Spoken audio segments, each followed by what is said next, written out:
अस्सलामुअलैकुम, वेलकम आप सभी का इस नई वीडियो में। तो जेके बोपी की तरफ से यहाँ पे एक बहुत बड़ी गुड न्यूज़ है उन सभी कैंडिडेट्स के लिए जिन्होंने 12th base paramedical diploma courses के लिए अप्लाई किया है। तो फाइनली आज यहाँ पे जेके बोपी ने 12th base paramedical diploma courses जिसमें हमारा GNM, ANM, MRT paramedical diploma courses और डी फार्म हमारा आता है, उसकी यहाँ पे पहले राउंड की काउंसलिंग नोटिफिकेशन जारी की है। इस बीच इस बार 2023 सेशन में बोपी ने काउंसलिंग को लेकर बहुत बड़ी 2-3 चेंजेस भी की हैं, जो सारा का सारा मैं आपको इस वीडियो में समझाने जा रहा हूँ। वीडियो आपके लिए काफ़ी ज़्यादा इंपॉर्टेंट है, वीडियो को पूरा एंड तक देख लेना, चैनल को भी सब्सक्राइब कर देना और टेलीग्राम ग्रुप हमारा ज्वाइन कर देना, लिंक उसकी आपको डिस्क्रिप्शन में मिल जाएगी। तो चलिए वीडियो को शुरू कर लेते और देख लेते हैं यहाँ पे 12th base paramedical diploma courses की काउंसलिंग प्रोसेस के बारे में। तो देखिए, मैंने आपको 2 दिन पहले एक वीडियो डाला था, मैंने आपको बोला था कि विद इन फ्यू डेज आप लोगों की काउंसलिंग की प्रोसेस जो होगी वो यहाँ पे स्टार्ट हो जाएगी। मैंने आपको उसमें बोला था कि काफ़ी ज़्यादा चांसेस लग रहे हैं कि काउंसलिंग ऑनलाइन हो जाएगी, लेकिन काउंसलिंग इस बार आपकी ऑनलाइन नहीं हुई, वो इन्होंने यहाँ पे ऑफलाइन ही काउंसलिंग करी। तो अब यहाँ पे स्क्रीन पे आपको नोटिफिकेशन जो वो मैं यहाँ पे दिखा रहा हूँ, स्क्रीन पे आपको नोटिफिकेशन भी दिख रही होगी। अभी बोपी की वेबसाइट पे नोटिफिकेशन जो है वो आ गई है। इसमें यहाँ पे ऊपर अगर आप देख लोगे, conduct of counselling physical for 12th base paramedical diploma courses including GNM, ANM, MRT paramedical diploma and D pharm courses. ठीक, तो सभी कोर्सेज की जो है वो एक ही काउंसलिंग इन्होंने यहाँ पे निकाली है और काउंसलिंग जो आपकी रहेगी वो फिजिकल रहेगी, आप लोगों को बोपी ऑफिस जाना पड़ेगा।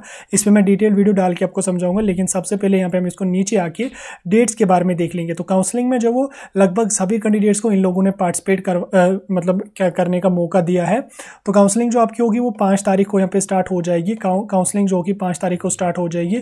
इसमें 5 तारीख को वो कैंडिडेट जाएंगे जिसकी रैंक 1 से लेके रैंक 600 तक है। ठीक, रैंक 1 से लेके रैंक 600 तक की जिस कैंडिडेट को रैंक होगी उसी को जब वो 5 तारीख को जाना होगा। फिर 6 तारीख को रैंक 601 से लेके 1100 तक रैंक के कैंडिडेट्स को जाना होगा। उसी तरह से 7, 8, 11, 12, 13, 14, 15, 16 और उसी तरह से यहाँ पे आप नीचे जिस हिसाब से आपकी रैंक होगी, तो रैंक कहाँ से चेक करनी है वो भी मैं आपको बताऊंगा। तो जिस हिसाब से आपको रैंक होगी उसी के अकॉर्डिंग आपको जाना पड़ेगा।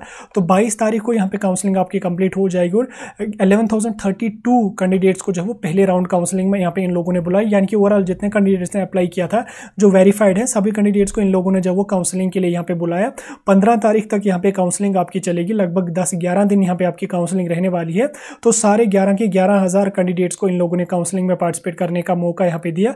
और उसके साथ साथ लास्ट ईयर जो है इन्होंने जो जीएनएम हमारा है उसकी अलग काउंसलिंग करी थी और बाकी के कोर्सेज की अलग करी थी, लेकिन इस बार इन्होंने सभी कोर्सेज की एक ही बार करी, क्योंकि आपको पता है कि टाइम यहाँ पे ज़्यादा है नहीं, यही 1 महीना आईएनसी के हिसाब से आपको टाइम दिया गया है एडमिशन्स का, मतलब पैरामेडिकल वगैरह जो डिप्लोमा वगैरह जीएनएम वगैरह है। तो उसको देखते हुए इन लोगों ने सभी कैंडिडेट्स को एक ही राउंड में यहाँ पे बुलाया। तो शायद यहाँ पे ये क्लियर इंडिकेशन है कि दूसरा राउंड यहाँ पे होगा नहीं, क्योंकि सभी कैंडिडेट्स को जब पहले राउंड में ही बुला रहे हैं तो दूसरा राउंड यहाँ पे होने का चांस ही है नहीं। ठीक, तो अब रैंक कैसे चेक करनी है वो भी आपको बताऊंगा, लेकिन उससे पहले हम थोड़ी सी इन गाइडलाइंस को भी देख लेंगे जो सभी कैंडिडेट्स को पता होना चाहिए। तो यहाँ पे अगर आप इसी नोटिफिकेशन में देख लोगे, कुछ नोट्स यहाँ पे दिए हुए हैं। ठीक, तो इसमें पहला नोट इन्होंने ये लिखा है कि जो कैंडिडेट काउंसलिंग में जो दिन आपको दिया गया है उस दिन आप जाओगे तो आपको 8:30 से लेकर 10 बजे के बीच में बोपी ऑफिस जाना होगा। वहां पे आपकी जो फिर अटेंडेंस वगैरह जो कुछ भी होती है वो हो जाएगी। तो इस काउंसलिंग के प्रोसेस को मैं डिटेल में आपको वीडियो डाल के समझाऊंगा, आप टेंशन मत लो।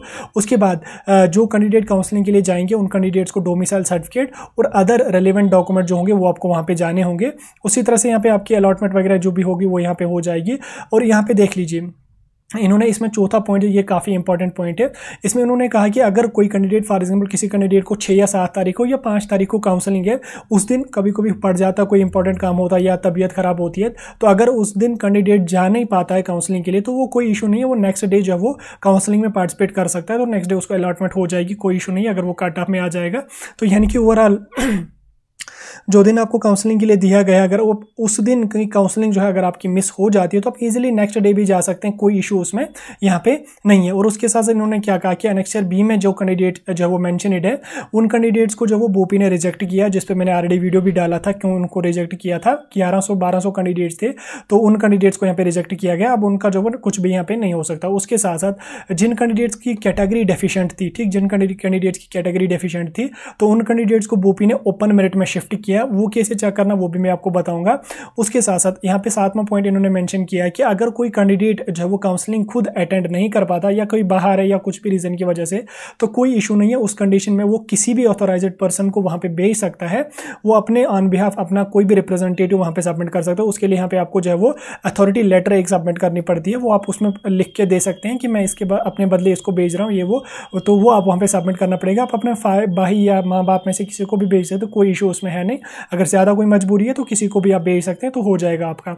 उसके साथ साथ यहाँ पे सबसे बड़ी जो चेंज है वो ये 8वां पॉइंट आप यहाँ पे पढ़ेंगे।